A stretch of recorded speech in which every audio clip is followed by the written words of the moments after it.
안녕하세요. 세상에 믿을 만한 사람이 하나도 없다는 걸 뼈저리게 느끼고 있는 70대 남성입니다. 인생을 살아오면서 나쁜 사람들을 많이 만나 사람을 쉽게 믿지 말아야겠다는 생각이 들더군요. 저희 가족이 겪은 힘든 이야기들을 들려드리고 싶어 이 사연을 신청하게 되었습니다. 그럼 이제부터 이야기를 시작해 보겠습니다. 저는 20살 때 같은 동네에 살던 여자와 결혼했습니다. 저희 아버지와 장인어른께서 매우 친하셔서 제가 어렸을 때부터 사돈을 맺자고 농담처럼 말씀하셨는데 그게 현실이 되었습니다. 저와 아내는 결혼 후에 딸 둘을 낳았고 처음에는 시골에서 살다가 20대 후반에 서울로 이사하게 되었습니다. 그 기술을 배워서 도배 일을 시작했습니다. 서울로 이사할 때 아내의 오빠도 함께 올라와 사업을 하셨는데 힘들 때 가끔 막걸리를 함께 마실 정도로 사이가 좋았습니다. 서울에 온 지 약 5년이 지나 저희 부부는 집을 살 수 있을 만큼 돈을 모았습니다. 그런데 그때쯤 형님이 찾아오셔서 말씀하시더군요. 매제, 내가 요즘 사업이 너무 힘들어서 그러는데 6개월만 쓰고 갚을 테니 돈 좀 빌려줄 수 있을까? 처음엔 부담스러웠지만 아내의 얼굴을 보고 돈을 빌려주기로 했습니다. 그런데 약속한 6개월이 지나자 형님은 연락도 끊고 사라졌습니다. 너무 억울하고 허망해서 주저앉아 있는데 아내가 울면서 저에게 말하더군요. 여보, 정말 미안해. 우리 오빠가 우리를 속여준 나도 몰랐어. 이게 다 나 때문이야. 정말 미안해, 여보. 알고 보니 형님은 사업이 아니라 도박에 빠져 돈을 빌린 것이었습니다. 장인 장모님께서도 뒤늦게 이 사실을 아시고 저에게 울면서 사과하셨습니다. 저는 서울에 와서 5년 동안 열심히 일해서 번 돈이 한순간에 날아갔다는 충격에 한동안 일도 나가지 않고 집에서 울기만 했습니다. 저는 형님에게 배신당했다는 사실에 마음이 너무 아팠습니다. 형님과 함께 나누었던 믿음과 신뢰가 산산이 부서진 것 같았고 형님의 배신으로 인한 고통은 이루 말할 수 없었습니다. 그때 초등학생이었던 저희 딸들이 저를 위로해 주더군요. 아빠, 우리 좋은 거 안 먹어도 되고 좋은 옷 안 입어도 돼요. 원래 사람이 살다 보면 좋은 일도 있고 나쁜 일도 있는 거잖아요. 그래도 이렇게 힘들 때 의지할 수 있는 게 가족이라는 걸 아빠도 가족인 우리를 보고 조금만 힘내봐요. 어린 딸들이 어찌나 어른스럽게 말하던지 딸들 덕분에 조금씩 기운을 차릴 수 있었습니다. 제 딸들은 저에게 큰 위로와 안도감을 주었습니다. 딸들은 제가 힘들 때마다 곁에서 힘이 되어 주었고 그들의 존재가 저에게 큰 위안이 되었습니다. 나중에 알고 보니 형님은 저뿐만 아니라 여기저기 사기를 쳐서 결국 교도소에 들어갔다고 하더군요. 그 일 이후 저는 세상에서 사기꾼이라는 인간들을 제일 싫어하게 되었습니다. 사기꾼들이 얼마나 많은 사람들의 인생을 망치고 고통스럽게 하는지 절실히 깨달았습니다. 또한 가족과는 돈 거래를 하지 말아야 한다는 걸 뼈저리게 느꼈습니다. 그렇게 큰 아픔이 있었지만 가족끼리 똘똘 뭉쳐 다시 열심히 일을 시작했습니다. 몇 년 동안 고생하니 다시 돈이 모이기 시작하더군요. 그리고 결국 저는 아내와 20살 때 결혼하고 17년 만에 집을 장만할 수 있었습니다. 그 집에 이사 가던 날 저희 딸들은 축하 파티를 하며 용돈을 모아 케이크를 사오고 아내도 눈물을 흘리며 저에게 말하더군요. 여보, 그동안 정말 고생 많았어. 우리 가족을 위해 이렇게 힘써줘서 정말 고마워. 당신이 없었으면 우리 가족은 평생 이런 집에서 살아보지도 못했을 거야. 아니야. 이건 당신과 우리 애들이 내 옆에서 계속 지켜줬기 때문에 이만큼 버티고 올라올 수 있었던 거야. 우리 이제 더는 가슴 아픈 일 겪지 말고 이 집에서 행복하게 살자. 알았지? 새 집은 넓고 밝았으며 모든 방마다 큰 창문이 있어서 햇빛이 잘 들어왔습니다. 벽지는 새하얗고 마루는 나무로 깔려 있어서 따뜻하고 안락한 느낌을 주었습니다. 거실에는 최신식 가전제품이 배치되어 있었고 부엌은 깨끗하고 모던한 디자인으로 꾸며져 있었습니다. 그렇게 새 집으로 이사 간 이후 저희 부부는 하던 일이 계속 잘 되어 승승장구하게 되었습니다. 저는 어느새 사업자 대표가 되어 도배하는 사람들을 열어두고 일하게 되었습니다. 하루하루 열심히 살아가며 돈을 모아가는 재미가 즐겁더군요. 시간이 흐르다 보니 정말 좋은 일도 생기더군요. 제가 결혼한 지 35년 만에 서울은 아니지만 서울 근교에 5층짜리 상가 건물을 하나 올리게 되었습니다. 원래는 노후를 즐기려고 5년 전에 사놓은 땅이 있었는데 그 근처가 신도시로 재개발되면서 운 좋게 건물을 올릴 수 있게 되었습니다. 그때도 저와 아내는 부둥켜 안고 얼마나 기쁨의 눈물을 흘렸는지 모릅니다. 여보, 그동안 정말 고생 많았어. 가난한 농부의 아들, 딸이었던 우리가 이렇게 건물주가 될 줄 누가 알았겠어? 돌아가신 부모님과 장인, 장모님이 아셨으면 정말 좋아하셨을 텐데, 그치? 사람 인생은 한치 앞을 알 수 없다더니 가난하게 살던 저희 부부가 열심히 돈을 모았다가 사기를 당하고 다시 일어나 이렇게 건물까지 올리게 된 이 상황이 믿어지지 않았습니다. 저에게는 그 어떤 일보다도 더 역사적인 순간으로 느껴졌습니다. 그렇게 저희 부부는 건물 관리를 하며 노후 걱정 없이 살게 되었습니다. 그런데 건물을 올리고 2년쯤 지났을 때 30대 중반에 접어든 큰 딸이 결혼할 남자를 데려오게 되었습니다. 잘생긴 얼굴에 정장을 멀끔하게 입고 2억 원이 넘는 고가의 외제차를 타고 와서는 손목에 명품 시계를 차고 있더군요. 왜 이런 사람이 평범한 저희 딸을 만나는지 의아했습니다. 같이 식사하다가 너무 궁금한 마음에 예비 사위에게 이렇게 물었습니다. 실례지만 하나 여쭤봐도 될까요? 사업을 하신다고 들었는데 도대체 어떤 일을 하길래 그렇게 고급 차에 명품을 걸치고 있나요? 초면이라 존댓말로 물었는데 예비 사위가 이렇게 대답하더군요. 아, 저는 지금 강남에서 금융업 쪽 사업을 인수해서 운영하고 있습니다. 어머니는 저 어릴 때 일찍 돌아가시고 아버지도 몇 년 전에 돌아가시면서 강남에 가지고 계시던 빌딩을 저에게 물려주셨습니다. 아, 돌아가신 아버지께서 재산이 많으셨나 보네요. 형제는 어떻게 되나요? 형제도 없고 저 혼자 외동입니다. 경제적으로는 부족하지 않으니 지수이 고생 안 시킬 자신이 있습니다. 제가 지금은 긴장해서 목소리가 떨리는데 진심이라는 것만은 알아주셨으면 좋겠습니다. 사실 오기 전에 너무 떨려서 우왕청심한도 먹고 왔는데 그래도 너무 긴장이 되네요.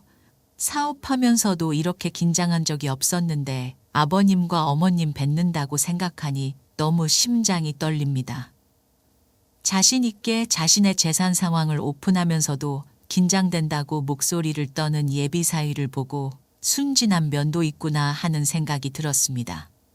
신뢰 가는 인상이라 딸의 결혼을 허락하긴 했지만 재력이 너무 차이 나는 게 걱정이 되긴 하더군요. 저희 가족이 어렵게 살아오면서 모은 돈으로 장만한 집과 비교하면 예비 사위의 집은 정말 다른 세상이었습니다.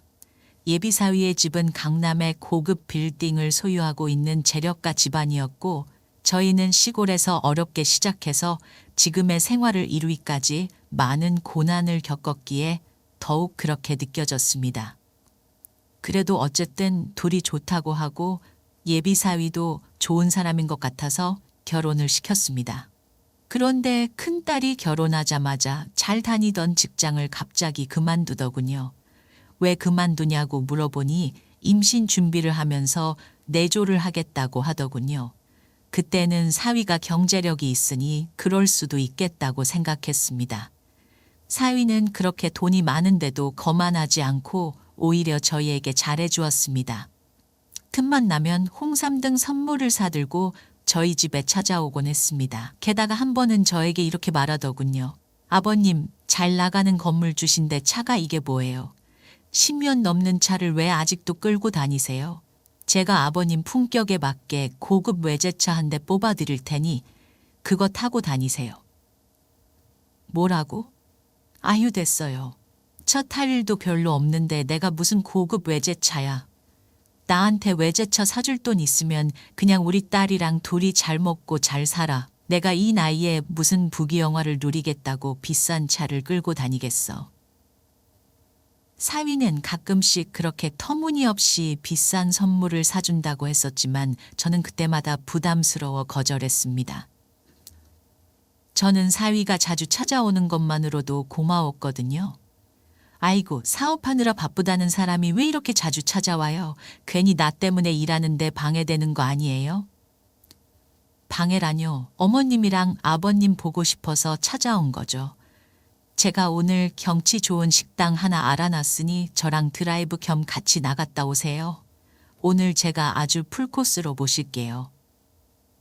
사위의 말투와 태도에서 느껴지는 자부심과 부유함은 정말 놀라웠습니다. 그는 고급 외제차를 아무렇지도 않게 사줄 수 있는 사람처럼 말했고 저는 그 말이 부담스러우면서도 한편으로는 그의 여유로움에 놀랐습니다. 저는 큰딸이 그런 좋은 사람 만나 결혼하게 되어서 정말 기뻤습니다.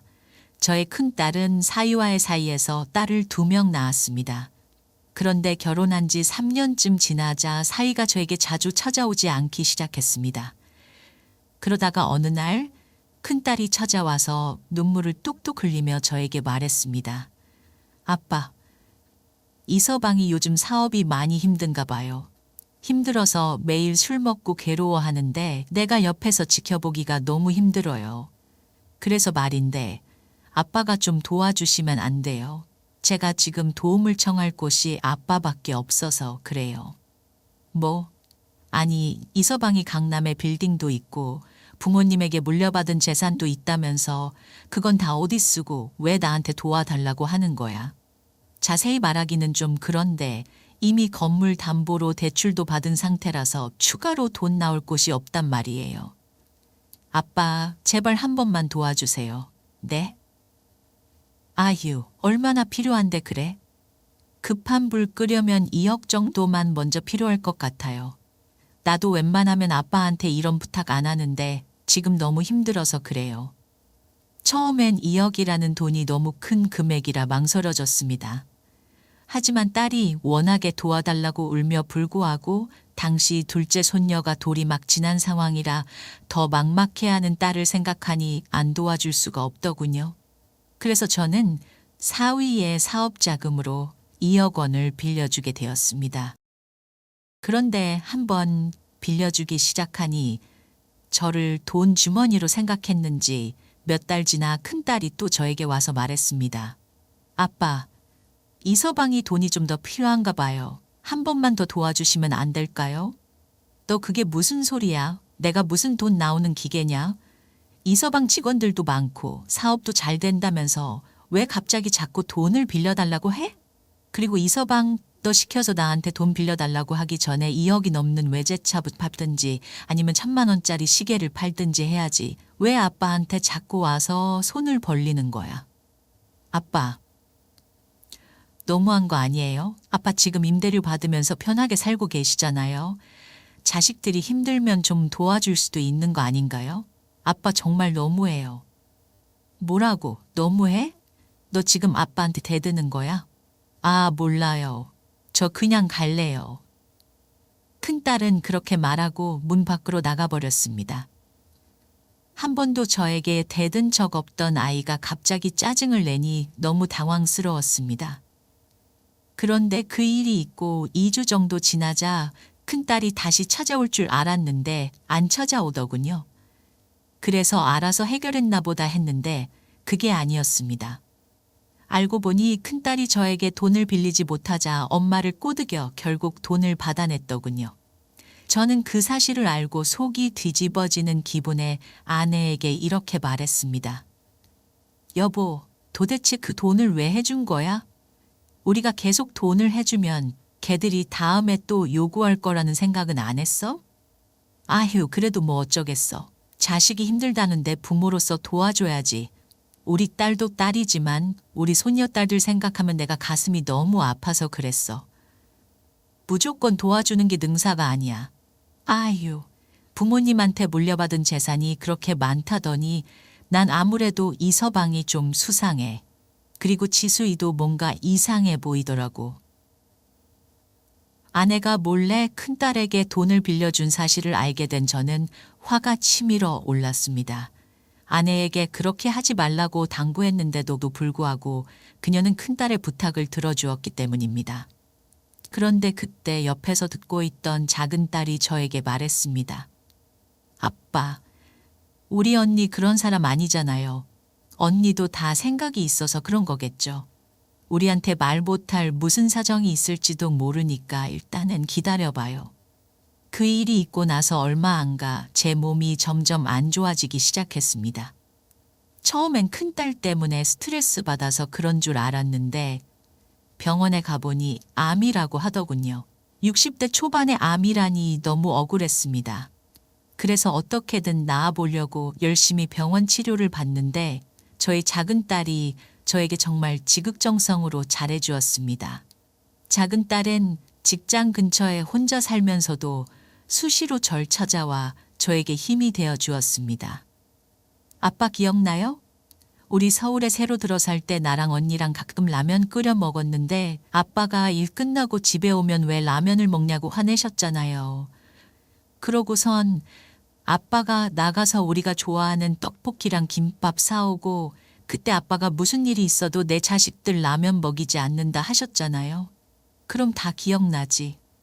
일하고 왔는데 내 새끼들이 배고파서 라면 끓여 먹는 거 보고 내가 너무 마음이 아팠어. 그때 내가 얼마나 다짐을 많이 했는지 아니? 내가 이 한번 부서지고 열심히 일해서 내 새끼들 먹고 싶은 거 다 사줄 수 있을 정도로 성공하겠다고 다짐하고 또 다짐했어. 그래서 이렇게 어엿하게 건물도 올릴 수 있었던 거야. 작은 딸은 그렇게 항상 제 옆에서 말동무도 되어주고 먹을 것도 신경 써주며 저를 정말 극진히 보살폈습니다. 그런데 큰딸과 사이는 한 번도 오지 않고 전화만 몇 번 했습니다. 아빠, 몸은 좀 괜찮아요? 그래, 괜찮다. 그런데 지수아, 너 전엔 집에도 자주 오더니 요즘엔 왜 이렇게 얼굴을 안 비춰?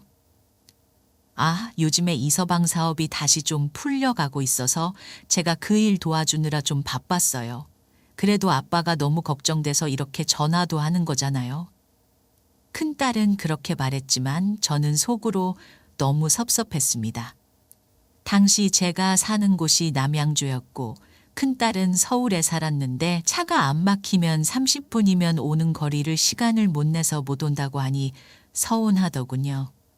특히 제가 병상에 있을 때 한 번도 찾아오지 않았던 큰딸이 회복 후에야 찾아온 것은 정말 실망스러웠습니다. 그래도 다행히 제가 암을 초기에 발견해 수술 경과도 좋고 금방 회복할 수 있었습니다. 완치는 아니지만 그래도 금방 일상으로 돌아올 수 있었습니다. 그렇게 저는 다시 건물 관리를 하며 지낸 지도 2년이 지났습니다. 어느 날 갑자기 사위가 찾아오더니 저희 집에 들어오자마자 무릎을 꿇고 말했습니다. 아버님 제발 저 좀 도와주십시오. 제가 투자하다가 일이 잘못되어 대출금을 상환하지 못해서 지금 제가 갖고 있는 그 건물까지 날아가게 생겼습니다. 아니 그게 무슨 말인가? 도대체 무슨 투자를 얼마나 했길 그 건물이 날아간다는 얘기야? 제가 그 건물 담보로 60, 70% 정도 대출을 받았는데 그 금액이 너무 큽니다. 저 도움받을 가족도 없는 거 아시잖아요. 아버님이 제발 급한 불이라도 끌 수 있게 도와주세요. 네? 아휴, 아이, 그래서 필요한 돈이 얼만데? 지금 급하게 필요한 돈은 한 10억 정도 됩니다. 그것만 제발 아버님께서 도와주시면 안 될까요? 뭐라고? 10억? 내가 그런 큰 돈이 어디 있어? 아버님, 지금 갖고 계시는 건물 담보로 하시면 충분히 10억 정도 만드실 수 있잖아요.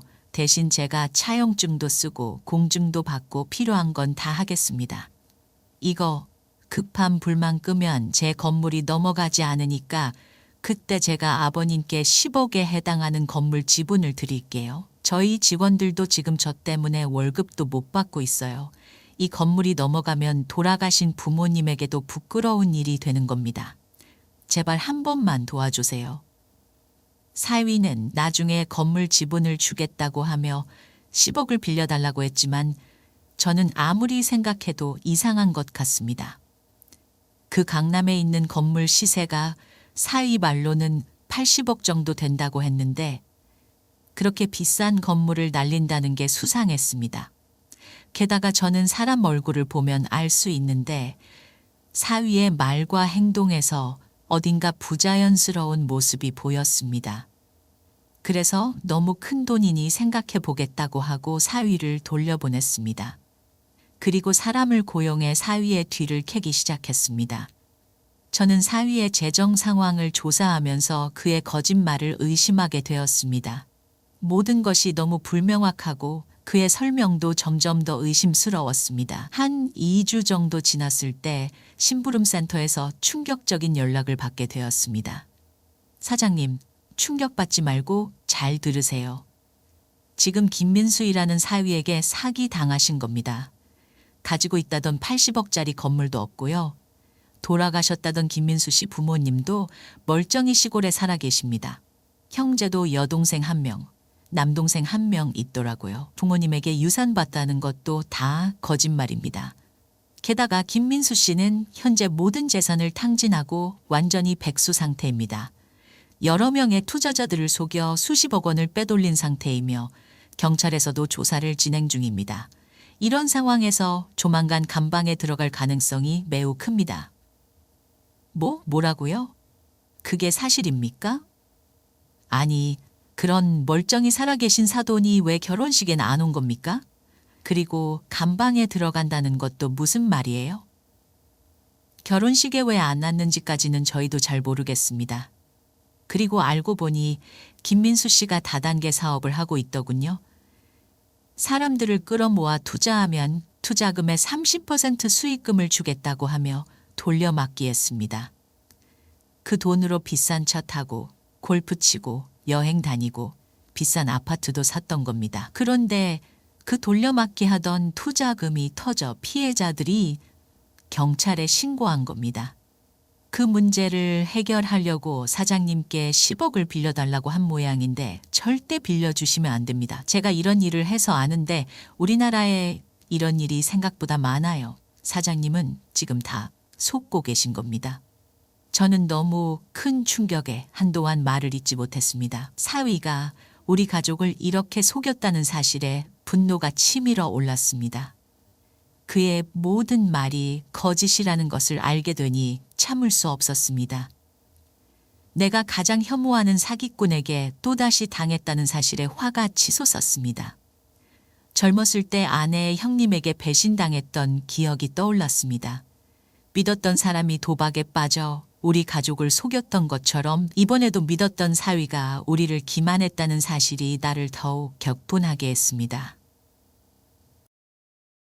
머리끝까지 차오르는 화를 참을 수 없어 그날 바로 사위에게 전화해 큰딸과 함께 집으로 오라고 했습니다. 사위는 제가 돈을 빌려주는 줄 알고 신나서 김칫국부터 마시더군요.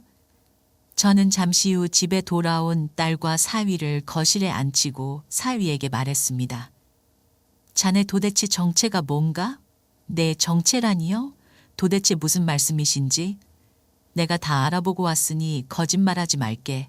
자네 우리를 다 속인 거야? 부모가 살아있는데도 없다고 속이고 형제가 있는데도 없다고 거짓말했잖아. 지수아, 너 남편이 이렇게 다 속인 거 알고 있었어? 몰랐어? 제가 그렇게 묻자 큰딸은 고개를 푹 숙이더니 이렇게 말했습니다. 사실 알고 있긴 했어요. 뭐? 알고 있었다고? 그런데 왜 우리를 다 속인 거야? 엄마 아빠를 왜 다 속였냐고? 그게 사실 이서방이 가족이 있는 건 맞는데 인연을 끊은 지 오래돼서 없다고 얘기한 거예요. 하지만 딸과 사위는 인연을 끊은 이유에 대해서 말을 하지 못했습니다. 그래, 인연을 끊은 건 그렇다 치고 부모님이 빌딩을 물려줬다는 건 도대체 뭐야? 그 빌딩도 없는 건데 있다고 거짓말한 거잖아. 자네 이렇게 사기쳐도 되는 건가? 아버님, 저 사기친 적 없어요. 정말이에요. 제가 왜 사랑하는 지수이랑 아버님, 어머님께 사기를 치겠어요. 뭐라고? 사기를 친 적이 없어? 그럼 이거 뭔가? 이 서류들을 보고도 그런 말이 나와? 저는 그렇게 말하고 심부름센터에서 받은 증거 자료들을 사위에게 던져버렸습니다. 그는 목소리가 떨리며 눈에 띄게 당황한 기색이 역력했습니다. 얼굴이 새파랗게 질려서 말했습니다. 아, 아버님, 이걸 도대체 어떻게? 이것 봐, 끝까지 거짓말하네. 자네 다단계 사업한다면서? 남의 돈 그렇게 뜯어먹으면서 호의호식하다가 이제 감방 들어갈 것 같으니까 나한테 10억 빌려달라고 한 거잖아. 어디 할 짓이 없어서 장인 장모한테 이런 사기를 치나? 아버님, 제가 정말 잘못했습니다.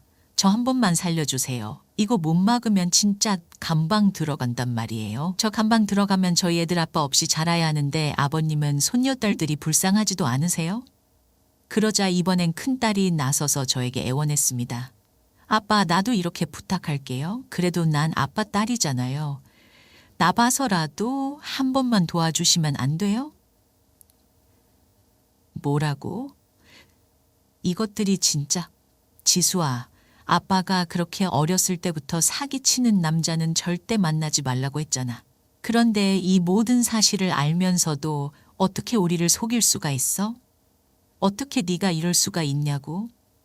아빠, 나도 처음부터 알았던 건 아니에요. 나도 나중에 알았단 말이에요. 그런데 이미 우리 애들이 있는데 나보고 어떻게 하라고요? 그래서 너 지금 애들 때문에 이 사기꾼 같은 놈하고 계속 산다는 거야? 어쩔 수 없잖아요. 그럼 어떻게 해요? 어떡하긴 뭘 어떡해? 당장 이혼하고 갈라서야지. 세상에 서류까지 조작해와서 장인한테 사기치는 인간을 내가 어떻게 사위로 인정해. 자네 당장 우리 딸이랑 이혼하게. 죄를 지었으면 마땅히 벌을 받아야지. 저는 딸과 사위의 관계를 더 이상 지속할 수 없다고 단호히 말했습니다. 사기꾼과 같은 사람과 계속 살아가는 것은 있을 수 없다고 강하게 주장했습니다. 그런데 제가 이혼 얘기까지 꺼내자 갑자기 사위가 돌변했습니다. 뭐? 아니 그게 무슨 말인가? 도대체 무슨 투자를 얼마나 했길래 그 건물이 날아간다는 얘기야? 제가 그 건물 담보로 60, 70% 정도 대출을 받았는데 그 금액이 너무 큽니다. 저 도움받을 가족도 없는 거 아시잖아요. 아버님이 제발 급한 불이라도 끌 수 있게 도와주세요. 네? 아이고 아이. 그래서 필요한 돈이 얼만데? 지금 급하게 필요한 돈은 한 10억 정도 됩니다. 그것만 제발 아버님께서 도와주시면 안 될까요? 뭐라고 10억? 내가 그런 큰 돈이 어디 있어? 아버님 지금 갖고 계시는 건물 담보로 하시면 충분히 10억 정도 만드실 수 있잖아요. 대신 제가 차용증도 쓰고 공증도 받고 필요한 건 다 하겠습니다. 이거 급한 불만 끄면 제 건물이 넘어가지 않으니까 그때 제가 아버님께 10억에 해당하는 건물 지분을 드릴게요. 저희 직원들도 지금 저 때문에 월급도 못 받고 있어요. 이 건물이 넘어가면 돌아가신 부모님에게도 부끄러운 일이 되는 겁니다. 제발 한 번만 도와주세요. 사위는 나중에 건물 지분을 주겠다고 하며 10억을 빌려달라고 했지만 저는 아무리 생각해도 이상한 것 같았습니다. 그 강남에 있는 건물 시세가 사위 말로는 80억 정도 된다고 했는데 그렇게 비싼 건물을 날린다는 게 수상했습니다. 게다가 저는 사람 얼굴을 보면 알 수 있는데 사위의 말과 행동에서 어딘가 부자연스러운 모습이 보였습니다. 그래서 너무 큰 돈이니 생각해 보겠다고 하고 사위를 돌려보냈습니다. 그리고 사람을 고용해 사위의 뒤를 캐기 시작했습니다. 저는 사위의 재정 상황을 조사하면서 그의 거짓말을 의심하게 되었습니다. 모든 것이 너무 불명확하고 그의 설명도 점점 더 의심스러웠습니다. 한 2주 정도 지났을 때 심부름센터에서 충격적인 연락을 받게 되었습니다. 사장님, 충격받지 말고 잘 들으세요. 지금 김민수이라는 사위에게 사기당하신 겁니다. 가지고 있다던 80억짜리 건물도 없고요. 돌아가셨다던 김민수 씨 부모님도 멀쩡히 시골에 살아 계십니다. 형제도 여동생 1명, 남동생 한 명 있더라고요. 부모님에게 유산받았다는 것도 다 거짓말입니다. 게다가 김민수 씨는 현재 모든 재산을 탕진하고 완전히 백수 상태입니다. 여러 명의 투자자들을 속여 수십억 원을 빼돌린 상태이며 경찰에서도 조사를 진행 중입니다. 이런 상황에서 조만간 감방에 들어갈 가능성이 매우 큽니다. 뭐라고요? 그게 사실입니까? 아니, 그럼 멀쩡히 살아계신 사돈이 왜 결혼식에나 안 온 겁니까? 그리고 감방에 들어간다는 것도 무슨 말이에요? 결혼식에 왜 안 왔는지까지는 저희도 잘 모르겠습니다. 그리고 알고 보니 김민수 씨가 다단계 사업을 하고 있더군요. 사람들을 끌어모아 투자하면 투자금의 30% 수익금을 주겠다고 하며 돌려막기 했습니다. 그 돈으로 비싼 차 타고 골프 치고 여행 다니고 비싼 아파트도 샀던 겁니다. 그런데 그 돌려막기 하던 투자금이 터져 피해자들이 경찰에 신고한 겁니다. 그 문제를 해결하려고 사장님께 10억을 빌려달라고 한 모양인데 절대 빌려주시면 안 됩니다. 제가 이런 일을 해서 아는데 우리나라에 이런 일이 생각보다 많아요. 사장님은 지금 다 속고 계신 겁니다. 저는 너무 그 충격에 한동안 말을 잇지 못했습니다. 사위가 우리 가족을 이렇게 속였다는 사실에 분노가 치밀어 올랐습니다. 그의 모든 말이 거짓이라는 것을 알게 되니 참을 수 없었습니다. 내가 가장 혐오하는 사기꾼에게 또다시 당했다는 사실에 화가 치솟았습니다. 젊었을 때 아내의 형님에게 배신당했던 기억이 떠올랐습니다.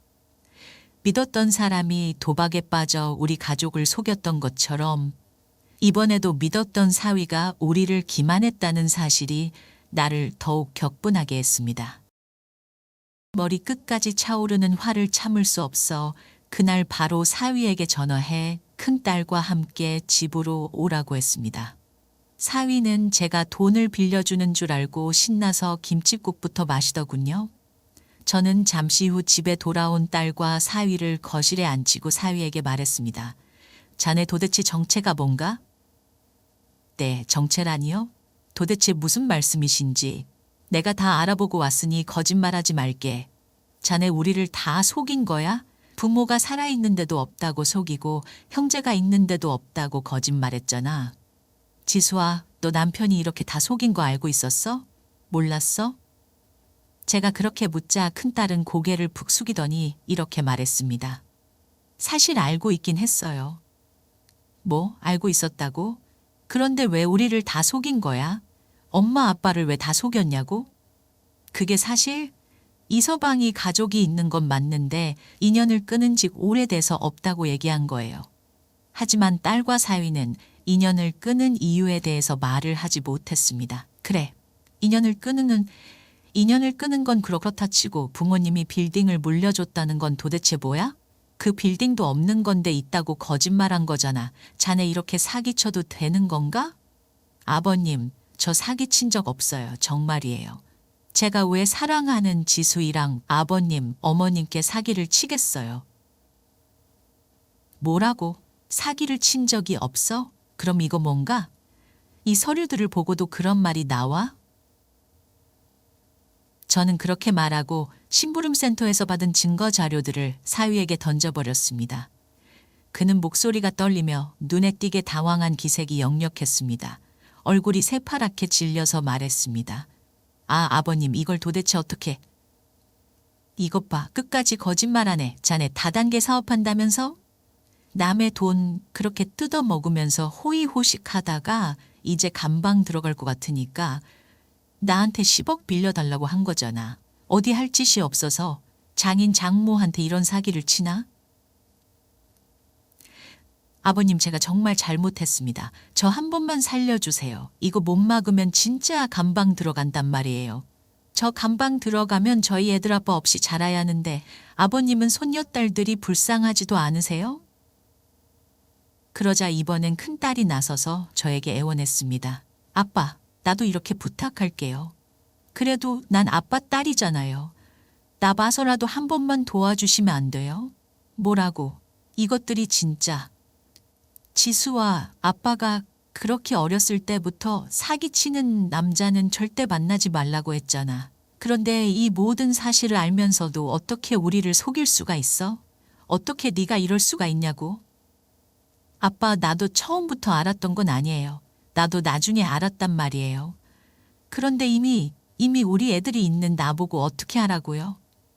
그래서 너 지금 애들 때문에 이 사기꾼 같은 놈하고 계속 산다는 거야? 어쩔 수 없잖아요. 그럼 어떻게 해요? 어떡하긴 뭘 어떡해? 당장 이혼하고 갈라서야지. 세상에 그 서류까지 조작해와서 장인한테 사기치는 인간을 내가 어떻게 사위로 인정해? 자네, 당장 우리 딸이랑 이혼하게. 죄를 지었으면 마땅히 벌을 받아야지. 저는 딸과 사위의 관계를 더 이상 지속할 수 없다고 단호히 말했습니다. 사기꾼과 같은 사람과 계속 살아가는 것은 있을 수 없다고 강하게 주장했습니다. 그런데 제가 이혼 얘기까지 꺼내자 갑자기 사위가 돌변했습니다. 아씨, 진짜 너무하시네요. 돈도 많은 분이 이렇게 킴찔하게 구실 거예요? 그럼 손녀들은 어떻게 하라고요? 혼자만 건물 가지고 편하게 살지 말고 좀 같이 나눠요. 뭐야? 자네 지금 말투가 그게 뭔가? 저를 사위로 인정 안 한다면서요. 아, 진짜 또 옛날 성격 나오게 만드시네. 내가 이걸 확 그냥. 그때였습니다. 옆에서 듣고 있던 저희 작은 딸이 사위에게 소리를 질렀습니다. 형부? 그게 지금 무슨 소리예요? 지금 우리 엄마 아빠 협박하고 있는 거예요? 처제는 좀 빠져. 어른들 하는 얘기에 간섭하지 말라고. 뭐? 빠져? 네가 뭔데 나한테 빠지라 마라, 이 사기꾼 주제에. 야, 너 말 다 했어? 나보고 사기꾼이라고. 그럼 사기꾼이지 뭐야. 우리 부모님한테서 3억이나 뜯어가면서 이제는 10억을 더 뜯어가려고 했잖아. 우리 엄마 아빠가 무슨 호구로 보여? 이미 가져간 3억 당장 내놔. 당장 내놓으라고. 야, 이 집 꼬맹이가 지금 어디서 형부한테 반말이야? 형부 좋아하네. 너 같은 건 바로 간방에 넣어야 돼. 내가 경찰에 신고할 테니까 너 딱 기다려. 여보세요. 경찰서죠? 지금 우리 집에 협박범이 있어요. 빨리 와서 잡아가세요. 저희 부모님이 위험해요. A씨, 뭘 그런 걸로 경찰에 신고하고 난리야? 아, 진짜 짜증나 죽겠네. 작은 딸의 현명한 처신 덕분에 사위는 기겁하며 돌아갔습니다. 큰딸도 자리에서 일어나려고 하자 작은 딸이 큰딸에게 말했습니다. 언니, 저 인간 따라가는 순간 언니랑 나랑 끝이야. 내가 이렇게 부탁해. 그러니까 제발 저 인간한테 가지 말고 그냥 우리랑 여기 있자. 어? 하지만 큰딸은 눈물만 흘리며 사위를 따라 나가버렸습니다. 이런 상황에서도 남편만 생각하는 큰딸이 너무 답답했습니다. 그런데 그렇게 나간 큰딸이 3일 만에 돌아왔습니다. 그것도 눈탱이가 밤탱이가 되어서 말이죠.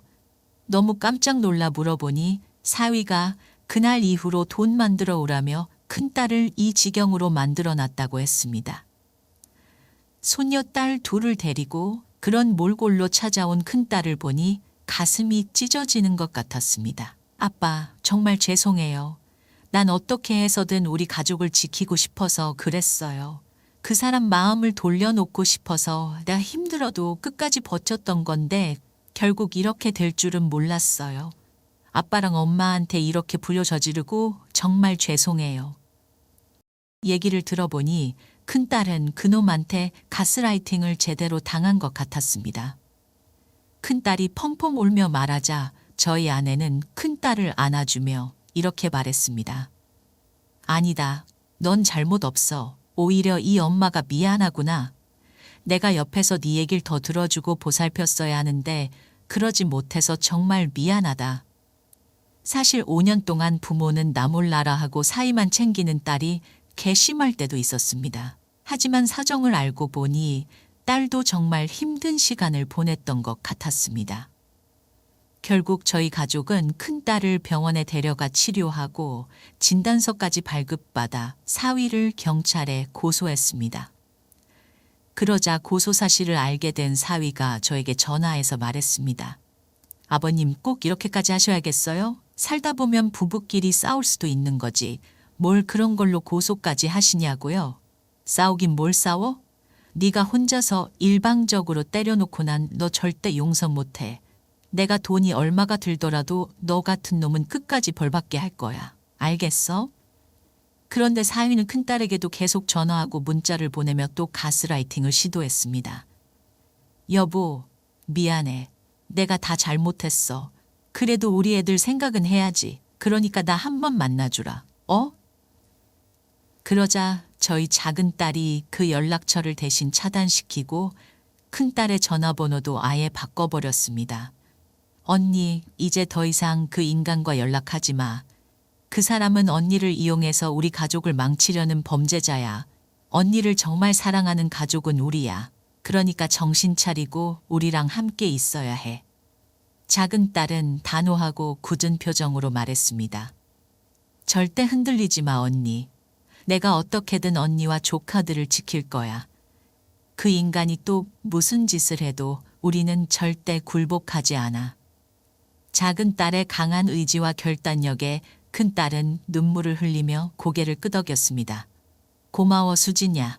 나 정말 너 덕분에 힘이 난다. 이제 다시는 그 사람에게 속지 않을게. 그렇게 큰 딸은 작은 딸의 도움으로 조금씩 회복해갔고 우리 가족은 다시 평화를 찾기 위해 노력했습니다. 다행히 작은 딸 덕분에 큰 딸이 힘을 얻을 수 있었습니다. 결국 큰 딸은 사위와 이혼하게 되었고 그놈은 법의 심판을 받게 되었습니다. 알고 보니 이미 사기 전과가 있는 사람이라 가중처벌되어 4년 6개월의 실형을 받게 되었습니다.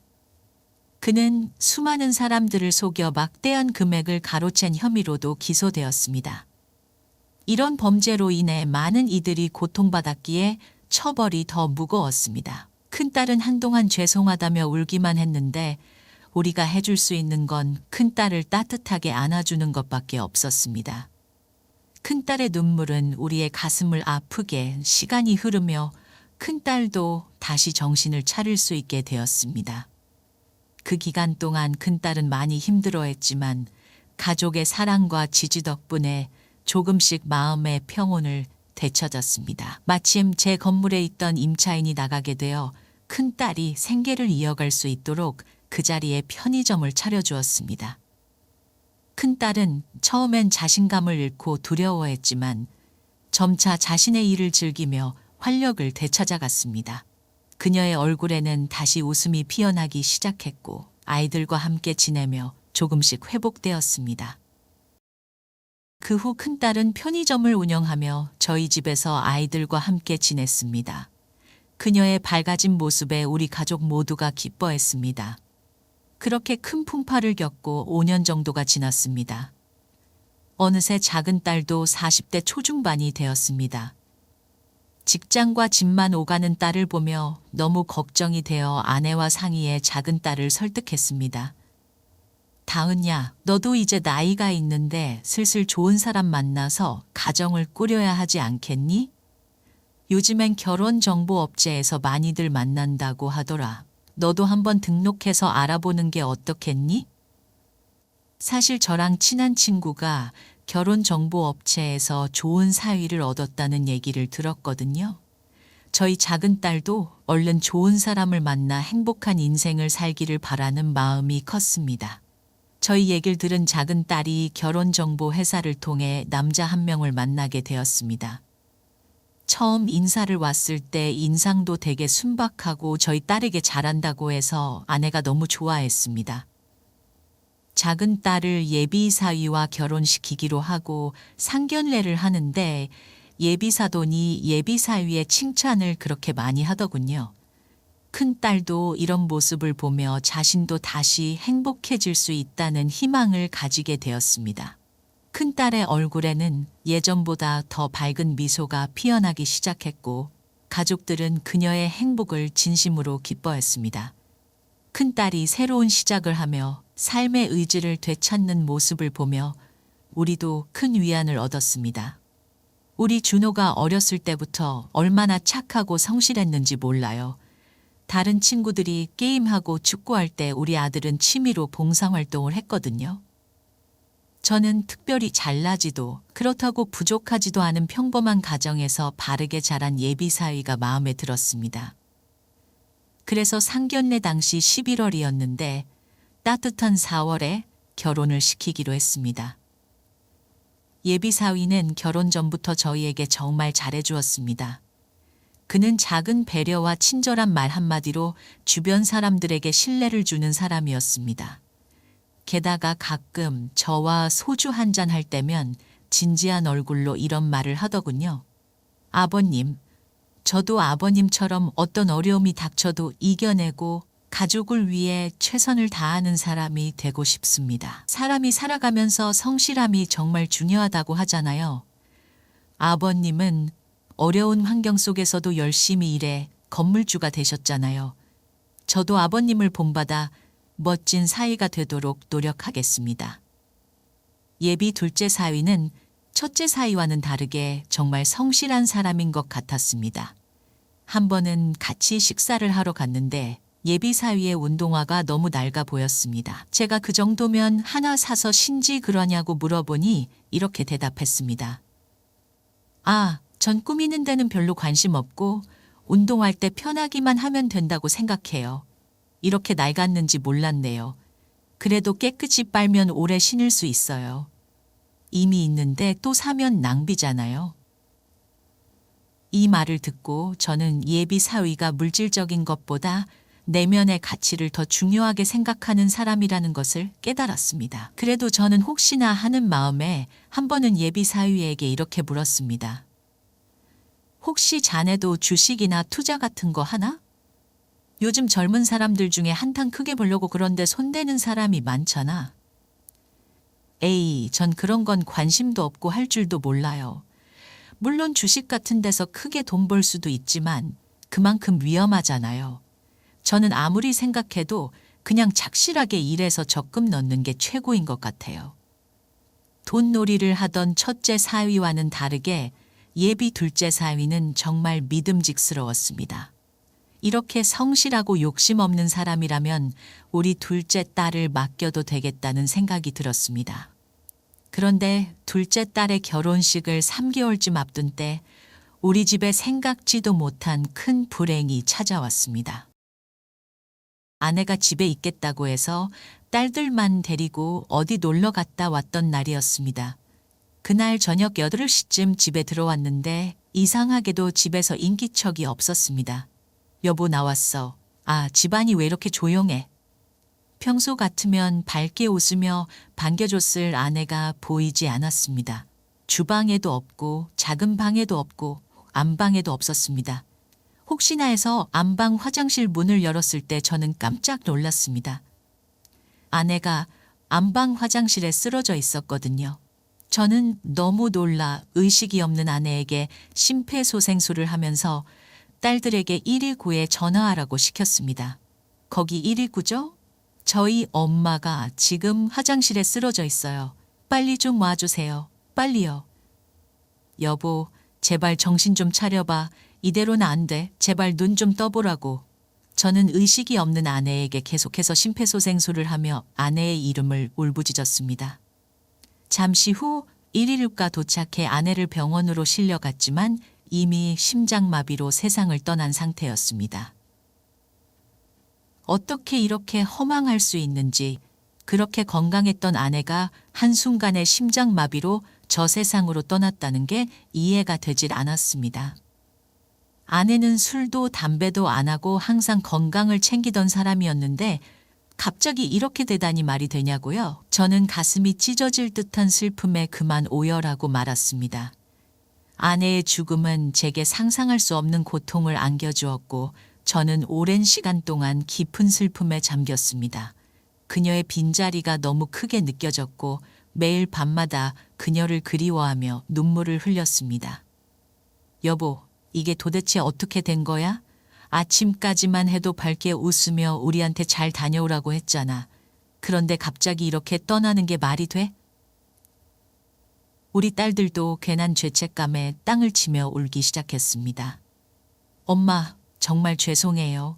엄마가 나가기 싫다고 해도 우리가 억지로라도 모시고 나갔으면 엄마가 혼자 그렇게 외롭게 가지 않았을 텐데 정말 우리가 죄인이에요. 그렇게 우리 가족은 갑작스러운 슬픔 속에서 장례식을 치르게 되었습니다. 예비 둘째 사위도 장례식에 와서 우리 가족을 위로해 주더군요. 아버님, 저도 소식 듣고 얼마나 놀랐는지 몰라요. 어머님이 항상 활짝 웃으며 저를 반겨주시고 맛있는 음식도 많이 해주셨는데 이렇게 갑자기 가버리셔서 너무 가슴이 아파요. 그래도 어머님은 평생 성실하게 살아오셨으니 분명히 좋은 곳에 가셨을 거예요. 제가 어머님 가시는 길이 외로우실까봐 제 친구들도 데리고 왔어요. 장례식장은 북적북적한 게 좋다고 하잖아요. 제가 예비 장모님 돌아가셨다고 하니 친구들도 당연히 와야 한다며 이렇게 와줬어요. 예비 사위는 그렇게 말하며 자기 친구들을 소개해 주었습니다. 아이고, 고마워요. 우리 예비 사위처럼 친구들도 참 마음이 넓으시네요. 덕분에 우리 아내가 가는 길이 덜 외롭겠어요. 저는 여기까지 와준 예비 사위와 그 친구들에게 너무 고마웠습니다. 그래서 식사라도 든든히 하고 가라고 얘기하고 저는 계속해서 조문객들을 받았습니다.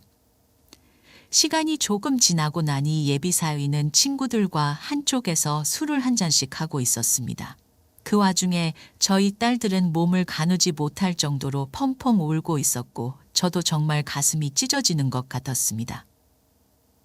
조문객들도 받아야 하고 딸들 앞에서 약한 모습을 보이고 싶지 않아 눈물을 참다가 도저히 슬픔을 이길 수 없어 혼자 화장실에 갔습니다.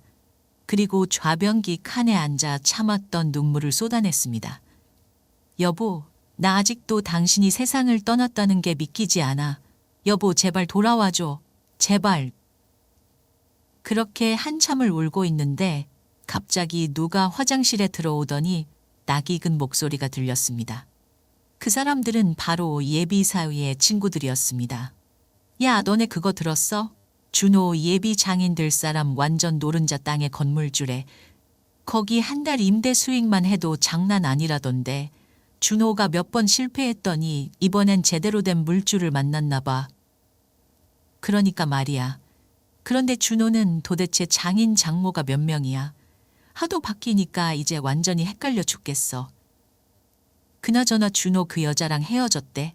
우리랑 같이 봤던 그 여자 있잖아. 아, 걔? 내가 아까 오면서 슬쩍 물어보니까 아직도 만나고 있다고 하더라.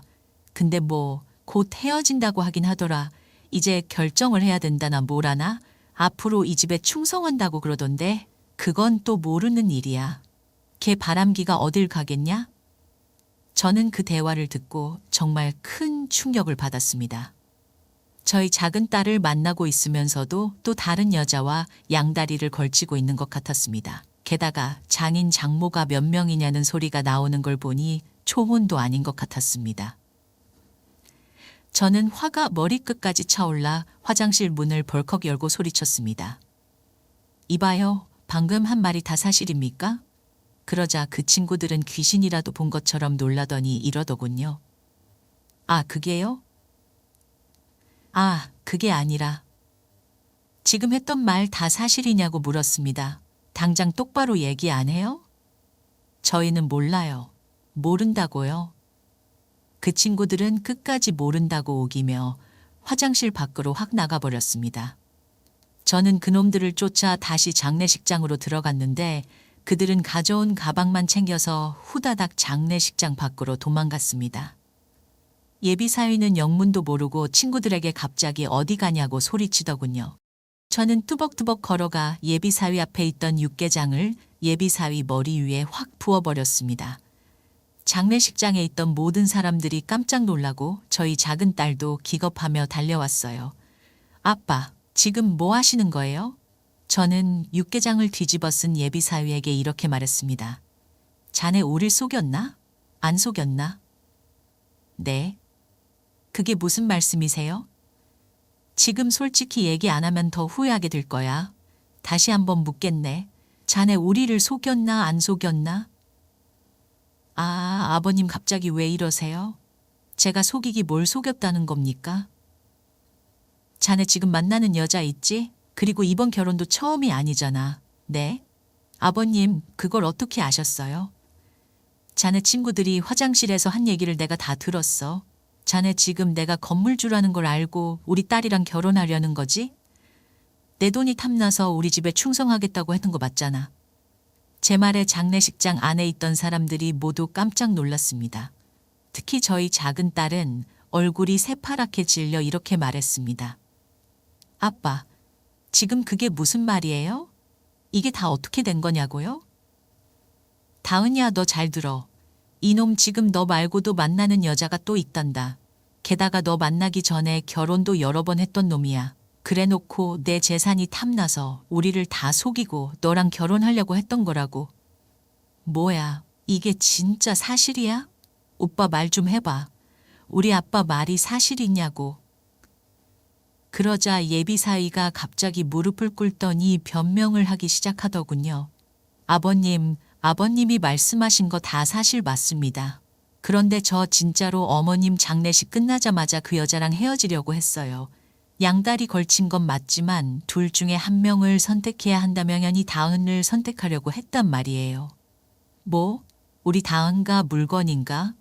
네가 선택하면 선택받는 거고 네가 선택 안 하면 버려지는 물건이냐고? 너 지금 우리 다은을 가지고 장난친 거지? 우리 다은은 널 좋은 사람으로 믿고 평생의 반려자로 삼으려고 했는데 넌 그런 우리 다은을 장난감으로만 생각한 거지. 그리고 난 돈 나오는 물주로 생각한 거잖아. 그래 안 그래? 네가 그러고도 사람이야. 네가 그러고도 사람이냐고. 아버님 진짜 죄송해요.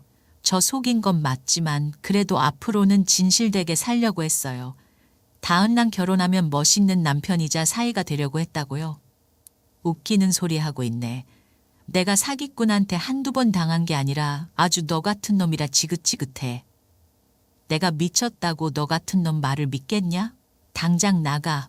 당장 여기서 꺼져. 아버님, 제발 진정하시고 제 말 좀 들어주세요. 제가 사랑하는 사람은 다은 하나뿐이란 말이에요. 예비사위는 끝까지 안 나가려고 버텼습니다. 그러자 주변에 있던 조문객들이 예비사위에게 욕을 하기 시작했습니다. 저저 천하의 못된 놈, 어디 할 짓이 없어서 사람을 속여. 저딴 놈은 쓰레기장에 갖다 버려야 돼. 그럼 이 집 딸내미들이 얼마나 착한데 어딜 등쳐먹으려 해?